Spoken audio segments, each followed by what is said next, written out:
Bendiciones, preciosos guerreritos, Dios me los bendiga. Bueno, hoy es el segundo día y hoy vamos a aprender sobre el templo donde estuvo Jesús. Imagínate a Jesús en medio de un bullicioso mercado lleno de olor a ganado y humo del altar del templo. Esta ubicación es en el patio de los gentiles del templo, que se supone que no sea un mercado. Este lugar es el mayor espacio del monte del templo, dedicado a los no israelitas oren y adoren.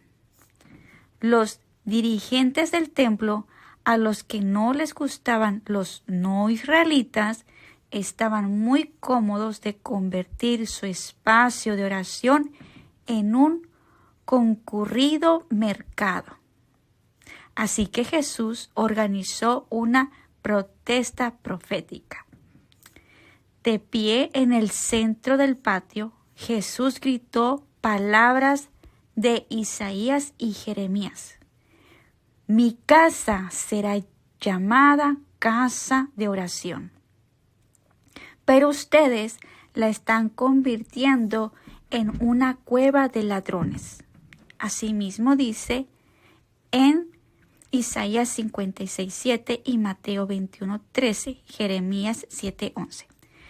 Jesús está diciendo que los dirigentes se están valorando a sí mismos y a sus beneficios por encima de sus vecinos no israelitas. Israel ha sido llamado a bendecir a sus vecinos, como dice en Génesis 12, del 1 al 3. Y en el patio, Jesús observaba justo lo contrario. En el video de hoy, sumérgete en la importancia del templo a lo largo de las Escrituras para esclarecer la historia de Jesús. Si pudieras volver atrás a la ciudad de Jerusalén durante los tiempos bíblicos, lo más grande que verías sería el templo. Este hermoso edificio fue diseñado por el rey David y construido por el rey Salomón, y ellos creyeron que era el hogar del Dios del universo. Espera, yo pensaba que el hogar de Dios estaba en el cielo. Pues el punto de este templo terrenal es que es el lugar que se interconecta con el hogar celestial de Dios, el templo donde Dios vive y reina sobre toda la creación como rey. Genial, pero ni aun Salomón, quien construyó el templo, pensaba que sería suficiente como para contener al Dios del universo, ¿cierto? Claro, ese edificio solo era un símbolo y señalaba al hecho de que toda la creación es el templo de Dios. Y de eso se trata la primera página de la Biblia, en Génesis 1. ¿En serio? ¿Dice que la creación es el templo de Dios? Bueno, no tiene que decirlo. La trama bíblica completa lo muestra. En Génesis 1, en una serie de 7 días, Dios crea con su palabra un mundo ordenado a partir de un desierto oscuro. Entonces, en el 7º día, la presencia de Dios llena la creación según Él descansa y reina. De manera similar, el tabernáculo y luego el templo fue construido y dedicado con una serie de 7 discursos en 7 días. Después de lo cual, el sacerdote o el rey podría descansar y reinar en la presencia de Dios. Entonces Dios quiere morar en toda la creación. Ella es como si fuera su templo. Exacto. Ahora pasa a la página y en Génesis 2 tenemos otro retrato de la creación.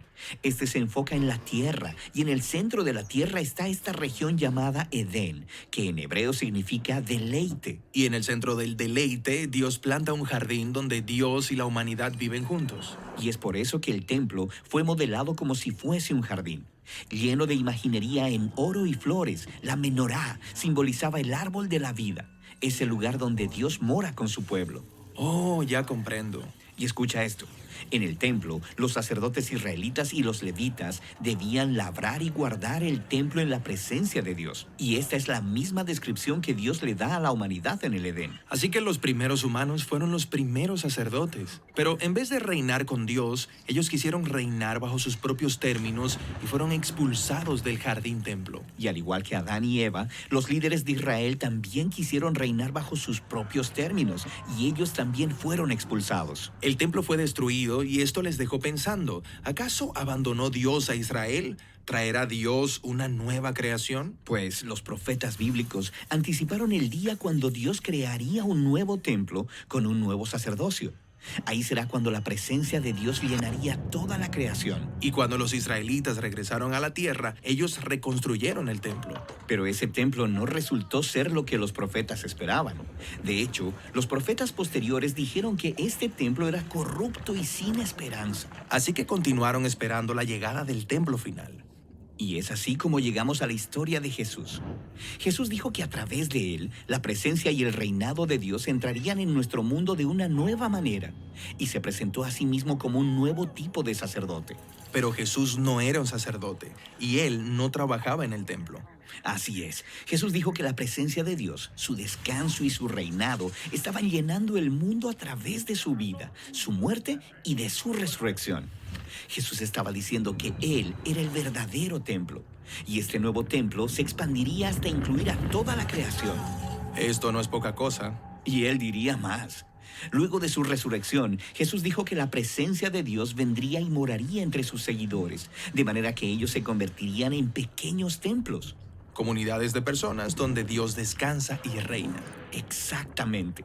Esta es la visión bíblica de la iglesia, la cual es descrita como un templo. No un edificio, sino un pueblo. Sí, como cuando Pedro dice, ustedes son piedras vivas, edificadas como un templo para que en él more el Espíritu de Dios.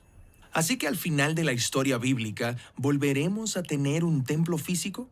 Bueno, no exactamente. Lo que vemos es un templo cósmico renovado, como en Génesis 1. Y esta nueva creación no necesita un edificio como templo, porque a través de Jesús, toda la creación es ahora el lugar donde Dios descansa y desde donde reina sobre el mundo por medio de su pueblo. Bendiciones, preciosos guerreritos. Dios me los bendiga por nombre y apellido. Bueno, en base a esta historia, ¿verdad? Ahora podemos conocer un poco lo que es el templo, donde estuvo Jesús, ¿sí?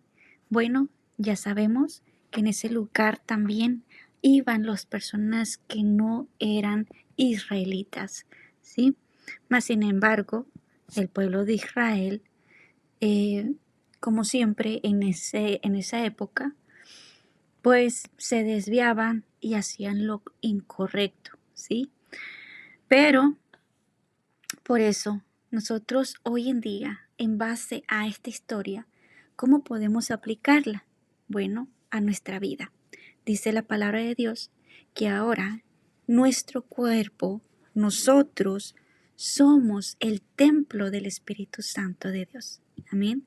Ahora nosotros somos los que tenemos que cuidar, ¿qué? Nuestro templo, nuestro cuerpo. Amén. Entonces, de tal manera que nosotros podamos agradar a Dios. Así que, ¿cuáles son una de las cosas que podemos decir, ay, esto no le agrada a Dios? Porque este templo, ¿verdad? Le pertenece a Él.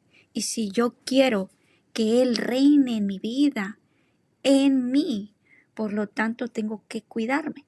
¿Qué es lo que tenemos que cuidar? Bueno, ya conocemos. Número 1, lo que vemos. ¿Qué es lo que entra por nuestra vista? ¿Qué es lo que entra por nuestros oídos?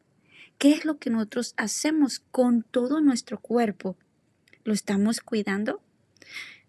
Hay que ver. Examínate, mírate. ¿Te estás cuidando? Guerrerito, guerrerita, ¿te estás cuidando? ¿Nos estamos cuidando? Bueno, tenemos que ver en todas las áreas, tanto físicas como espirituales, ¿sí? Esas dos áreas tenemos que ver cómo estamos cuidando nuestro cuerpo, tanto en lo espiritual como con Dios, ¿sí? Nuestra obediencia hacia Él. ¿Qué estamos haciendo con nuestro cuerpo? ¿Estamos haciendo lo correcto o lo incorrecto?